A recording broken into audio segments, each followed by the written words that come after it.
বিশ্বনবী বললেন জুমার নামাজের 15টা সুন্নত মুখস্থ রাখতে হবে। 1 নাম্বার সুন্নত ফজরের সালাত জামাতে পড়তে হবে। 2 নামাজ মুনাফিকদের কাছে সবচেয়ে কঠিন, একটা হচ্ছে ফজরের নামাজ আর একটা এশার নামাজ। এক আলেমকে জিজ্ঞেস করা হলো ফজরের বাতাসটা এত ঠান্ডা আর স্নিগ্ধ কেন? আলেম উত্তর দিয়েছিল কারণ ফজরের বাতাসে মুনাফিকদের নাকের দুর্গন্ধ মিশে না। ফজরের বাতাসটা স্নিগ্ধ, ফজরের সময় আল্লাহওয়ালাদের আনাগোনা, মুসল্লিদের আনাগোনা, ইসলামের পক্ষের শক্তির আনাগোনা। চিল্লায় বলেন ঠিক কিনা? মসজিদে নববীতে জুমার নামাজের দৃশ্য আর ফজরের নামাজের দৃশ্য ছিল এক। বাংলাদেশে ফজরের নামাজের দৃশ্য আর জুমার নামাজের দৃশ্য এক নাকি? ফজরের নামাজের সময় মুসল্লি নাই, এক কাতারও হয় না, আর জুমার নামাজে পাক্কা মুসল্লি দেরি করে গেলে বারান্দায়ও জায়গা পায় না। কথা কন। তাহলে ফজরের নামাজটা আমরা জামাতে পড়বো ইনশাআল্লাহ। এত আসতে আরো জোরে পড়েন ইনশাআল্লাহ। মনে থাকবে। 2 নাম্বার সুন্নাহ হচ্ছে আসওয়াক, মেসওয়াক করা। মাথরাতুন লিল ফাম মারদাতুন লির রাব। মেসওয়াক করলে দাঁত পরিষ্কার থাকে, আল্লাহ খুশি হয়ে যায়। বিশ্বনবী বলেছেন যদি আমার উম্মতের জন্য কষ্ট না হতো প্রত্যেক নামাজের আগে মেসওয়াক করা আমি ফরজ করে দিতাম। মেসওয়াক ছিল বিশ্বনবীর জীবনের শেষ আমল। এই মেসওয়াক করে বিশ্বনবী শেষ নিঃশ্বাস ত্যাগ করেছেন। আপনার নবী আমার নবী ওনার জীবনের সর্বশেষ আমল ছিল কি? সুবহানাল্লাহ কইবেন না? বিশ্বনবী জাইতুনের ডাল দিয়ে মেসওয়াক করতেন। বিশ্বনবী বলতেন নি'মা সিওয়াকিয়া জাইতুন ফাইন্নাহু সিওয়াকি ওয়া সিওয়াকুল আমবিয়া মিন ক্বাবলি। জাইতুনের ডালের মেসওয়াক কতই না ভালো, কারণ এটা দিয়ে আমিও মেসওয়াক করি, আমার আগে সব নবীরাই জাইতুনের ডাল দিয়ে মেসওয়াক করেছে। সুবহানাল্লাহ। 3 নাম্বার হচ্ছে দুহুন, তেল মালিশ করবেন। বিশ্বনবী জাইতুনের তেল চুলে আর গায়ে দিতেন। বিশ্বনবী বলতেন ওয়াদাহিনু ফাইন্না ফিত তাদহিনে বারাকাত। তেল খাও, তেল দাও, তেল মালিশ করো, তেলের ভেতরে আল্লাহ বরকত ঢুকাইয়া দিছে। তেল দিবেন তো। 4 নম্বরে আত্তিব, জুমার দিনে সুগন্ধি লাগিয়ে যাওয়া সুন্নাহ। লাগাবেন? লাগাতে রাজি আছেন? বিশ্বনবী বলতেন এই দুনিয়ার 3টা জিনিস আমার কাছে সবচাইতে প্রিয়। হুব্বিবা ইলাইয়া মিন দুনিয়াকুম সালাস। 1 হচ্ছে আন-নিসা, নারীদেরকে আমি পছন্দ করি। 2 হচ্ছে আত্তিব, সুগন্ধি লাগাতে আমি পছন্দ করি। বিশ্বনবীরে কেউ সুগন্ধি হাদিয়া দিয়েছে, বিশ্বনবী নেয় না, এরকম কোন ঘটনা ঘটে নাই। আল্লাহু আকবার। কুররাতু আইনি ফিস সালাহ। নামাজের মধ্যে যখন আমি দাঁড়িয়ে যাই আমার চক্ষুটারে ঠান্ডা করে দেয় কে? আবার বিশ্বনবী বলতেন আরবাউন মিন সুনানিল মুরসালিন। 4টা সুন্নাত সব নবীদের সুন্নাত। 1 নম্বরে আল হায়া মানে লজ্জা। আরেক বর্ণনা এসেছে আল খিতান মানে সুন্নাতে খাতনা, এটা সব নবীদের ছিল। আর সেওয়াক, সব নবীরা মেসওয়াক করেছেন। আত্তিব, সব নবীরা আতর লাগিয়েছেন। আর নিকাহ, সব নবীরা বিয়েও করেছেন। চিল্লায় পড়েন আল্লাহু আকবার। আল লিবাস আহসানা সিয়াব, সুন্দর জামা পরা। নট নেসেসারি যে নতুন জামা হতে হবে, পুরাতন জামাও ধুয়ে আয়রন করে পরলে একটা সৌন্দর্য আছে না নাই? ইন্নাল্লাহা জামিল ওয়া ইউহিব্বুল জামাল। আল্লাহ নিজে সুন্দর, সৌন্দর্যকে আল্লাহ পছন্দ করেন। পৃথিবীতে সবচেয়ে সুন্দর কে? পৃথিবী সুন্দর, মানুষ সুন্দর, আসমান সুন্দর, জমিন সুন্দর, সুন্দরে সুন্দরে পাল্লা। জানি না কত সুন্দর তুমি আল্লাহ, জানি না কত সুন্দর তুমি আল্লাহ। সুবহানাল্লাহ পড়েন। ইন্নাল্লাহা ইউহিব্বু আইয়ারা আসারা নি'মাতিহি আলা আবদিহি। আল্লাহ তার বান্দার উপর তার নেয়ামতের ছিটেফোঁটা দেখতে চান। আপনি যদি ধনী হন দামি জামা পরবেন, সুন্দর জামা পরবেন। অনেকে আছে অনেক ধনী কিপটুসের মতো সিরা জামা পরে, আছে না নাই? আপনি ধনী মানুষ, আপনি সিরা জামা পরছেন কেন? আপনার যে সম্পদ আছে এটার বহিঃপ্রকাশ আল্লাহ দেখতে পছন্দ করে। আপনাকে যে আল্লাহ কি নাজ নেয়ামত দিয়েছে, অহংকার ছাড়া স্বাভাবিক বহিঃপ্রকাশটা আল্লাহ দেখতে পছন্দ করে। কোন সুবহানাল্লাহ। এরপরে ইকসারুস সালাহ আলান নবী, বিশ্বনবীর উপর বেশি বেশি দুরূদ পড়া। বিশ্বনবী বলতেন জুমার দিন শ্রেষ্ঠ দিন, এই দিন আমার উপর বেশি বেশি দুরূদ পড়ো। ফাইন্না সালাতাকুম মা'রুদাতুন আলাইয়া। কেননা তোমরা যে আমার উপর দুরূদ পড়ো, আমি মরে যাওয়ার পরে এই দুরূদগুলো কে পাঠিয়েছে তার নাম, তার বাবার নাম সহ ফেরেশতারা আমার কবরে দিয়ে আসে। সুবহানাল্লাহ। সাহাবারা বললেন ইয়া রাসূলুল্লাহ কাইফা সালাতুনা মা'রুদাতুন আলাইক। আপনি মরে যাওয়ার পরে আমাদের দুরূদ কেমন করে আপনি দেখবেন? ওয়াকাদ আরিমতা, আপনি তো পচে গলে মাটির সাথে মিশে যাবেন। বিশ্বনবী বলেন ইন্নাল্লাহা হাররামা আলাল আরদি আন তাকুলা আজসাদাল আমবিয়া। নবীদের লাশকে খেয়ে ফেলা, নবীদের লাশকে পচিয়ে ফেলা জমিনের সব মাটির জন্য আল্লাহ হারাম করে দিয়েছে। নবীদের লাশ পচে না, নবীদের লাশ গলে না। যারাই বিশ্বনবীর উপর দুরূদ পড়বেন আপনার নাম সহ, আপনার বাবার নাম সহ মালাইকাতু সাইয়াহিন, একদল ফেরেশতা আছে শুধু রাউন্ড দেয় গোটা ওয়ার্ল্ডে।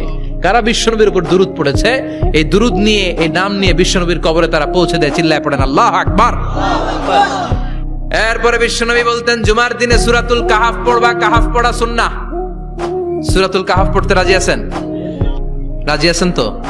18 নম্বর সূরা, কোরআনের একেবারে মাঝখানের সূরা। আলহামদুলিল্লাহিল্লাযী আনজালা আলা আবদিহিল কিতাবা ওয়া লাম ইয়াজআল লাহু ইওয়াজা, এই আয়াত দিয়ে শুরু হয়েছে, শেষ করা হয়েছে ফামান কানা ইয়ারজু লিকা রাব্বিহি ফালইআমাল আমালান সালিহা ওয়া লা ইউশরিক বিইবাদাতি রাব্বিহি। আর মাঝখানে আছে ওয়ালিয়াতালাত্তাফ। হাফেজ সাহেবরা উত্তর দাও, মাঝখানে আছে কি? কথা কন। ওয়ালিয়াতালাত্তাফ একটা শব্দ আছে সূরা কাহাফের মাঝখানে। কোরআনের সব জায়গায় এক ফন্টে আয়াতগুলো লেখা, কিন্তু ওয়ালিয়াতালাত্তাফ মোটা করে লেখা আছে না? ডবল ফন্টে লেখা, মোটা, কারণ এটা কোরআনের একেবারে মাঝখানে অবস্থিত এই শব্দটা ওয়ালিয়াতালাত্তাফ। এর আগে যত শব্দ, এর পরে তত শব্দ, এর আগে যত কোরআনের অক্ষর, এর পরে তত অক্ষর। সুবহানাল্লাহ বাড়িতে গিয়া বিশ্বনবী বললেন সূরাতুল কাহাফ যে তেলাওয়াত করবে ইয়াকুনু লাহু নূর, এই সূরাতুল কাহাফ কিয়ামতের দিন তার সামনে বিশাল একটা আলো হয়ে আসবে। এই আলো দিয়ে পুলসিরাত পার হয়ে ওই বান্দা জান্নাতের ভেতরে ঢুকে যাবে। আবার বিশ্বনবী বলেন যারা সূরাতুল কাহাফের প্রথম 10 আয়াত তেলাওয়াত করবে জুমার দিন, শেষের 10 আয়াত যারা জুমার দিন তেলাওয়াত করবে, দাজ্জালের ফিতনা থেকে তাদেরকে মুক্ত রাখবে কে? সুবহানাল্লাহ পড়বেন না? সূরাতুল কাহাফ দিয়ে সকাল শুরু করতে রাজি আছেন? সবাই রাজি? এরপর আত-তাবকির ইলাল মসজিদ, মসজিদে আগে আগে যাওয়া সুন্নাত। আগে যিনি যাবে উনি কি পাবে? তারপরে গরু, তারপরে বকরি, তারপরে মুরগি, মুরগির পরে ডিম না আন্ডা? আন্ডা। আল মাশিউ আলাল ইকদাম, বিশ্বনবী বললেন হেঁটে হেঁটে জুমার নামাজে যাওয়া সুন্নাহ। রিকশা, হুন্ডা, সাইকেল, সিএনজি দিয়ে গেলেও হবে, কিন্তু হেঁটে হেঁটে গেলে সওয়াব বেশি না কম? প্রতি কদমে কদমে আমলনামায় সওয়াব দিয়ে দিবে কে? এরপরে বিশ্বনবী বললেন আদামু তাখাত্তি রিকাবান নাস, মানুষের ঘাড় ডিঙ্গিয়ে সামনে না যাওয়া সুন্নাহ। অনেকে জুমার দিন আসে সবার শেষে বসতে চায় সামনে, এরকম ডাকাইত আছে না নাই?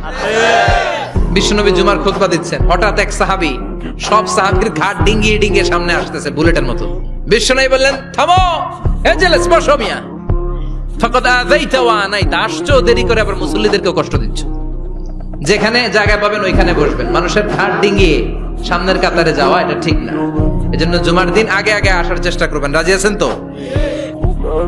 এরপরে বিশ্বনবী বললেন দুখুলুল মসজিদে রাকাতাইন, জুমার নামাজের দিন মসজিদে ঢোকার পরে 2 রাকাত পড়া সুন্নাত। কয় রাকাত? রাজি আছেন?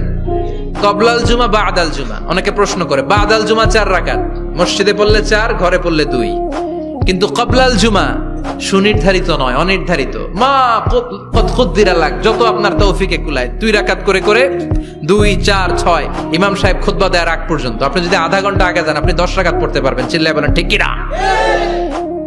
এরপরে বিশ্বনবী বললেন ইনসাত, চুপ থেকে খুতবা শুনবা। জুমার খুতবার সময় কথা বলা যাবে নাকি? কথা কন। বিশ্বনবী বললেন তোমার সামনে কেউ কথা বলতেছে, তুমি যদি বলো চুপ করো, এটাও তুমি খারাপ কাজ করছো। চুপ করো তোমার কইতে কইছে কি? চুপ করো বলে তুমি আরেকটা বেজাল লাগাইছো। চিল্লায় বলেন ঠিক কিনা? তাহলে জুমার নামাজে কথা বলা যাবে না, কেউ কথা বললে চুপ করো এই কথাটাও বলতে বিশ্বনবী নিষেধ করেছেন। চিল্লায় বলেন ঠিক কিনা? এরপরে মজার একটা কথা বিশ্বনবী বলেছেন, জুমার নামাজ পড়তে যেয়ে যদি কারো ঘুম আসে জায়গা চেঞ্জ করে বসো। জুমার নামাজ পড়তে যেয়ে ঘুমান না, এরকম কে কে আছেন আল্লাহর ওলি? হাত তোলেন। হাত তুলতে পারবেন? আমিও তুলতে পারবো না, আমি কত ঘুমাইছি। জুমার খুতবা শুনতে গেলে ঘুমাস, কারণ রহমত নাজিল করে কে? পুরো মসজিদের ডানে বায়ে রহমতে ঠাসা, খালি ঘুম আর ঘুম। আছে না নাই? ঘুম আসলে কি করবেন? উঠে যাবেন, উঠে জায়গা চেঞ্জ করবেন, পানির ঝাপটা দিবেন, ঘুম দূর করে দিবে কে? এরপরে বিশ্বনবী বললেন জুমার দিন দোয়া করলে কবুল হয়। এমন একটা সময় আছে জুমার দিনে, ওই সময়ে যদি বান্দা আল্লাহর কাছে কিছু চায়, সেটা না দিয়ে খালি হাতে আল্লাহ বান্দারে ফিরাইয়া দেয় না। সেটা কখন? অনেক ইখতিলাফ আছে, বেশিরভাগ মুহাদ্দিসিন বলেছেন জুমার দিন আসরের নামাজের পর থেকে মাগরিবের আগ পর্যন্ত, বিশেষ করে মাগরিবের আগের আধা ঘন্টা, এই সময় আল্লাহর কাছে বান্দা যদি কিছু চায় এই দোয়া আল্লাহ ফিরিয়ে দেয় না। এই 15টা সুন্নাত আমল করা যাবে তো? সবাই রাজি? জুমার খুতবা মনোযোগ দিয়ে শুনবো তো? আগে আগে আসবো তো? দোকানপাট বন্ধ করে জুমার নামাজের ভাবমূর্তি রক্ষা করব তো? খতিব সাহেব যারা আছেন জুমার আলোচনাটাকে আরো কনস্ট্রাকটিভ ওয়েতে নেন। সব বন্ধ হবে, জুমা বন্ধ হবে। তাফসির মাহফিলে 144 ধারা আছে না নাই? জুমার মাহফিলে আছে। জুমার দিন 144 জারি করছে ওই মসজিদের জুমায়, কোনদিন শুনছেন? এই জন্য জুমাটাকে আমাদেরকে কাজে লাগাতে হবে। আল্লাহ তুমি তৌফিক দাও। আরো জোরে পড়েন আমিন।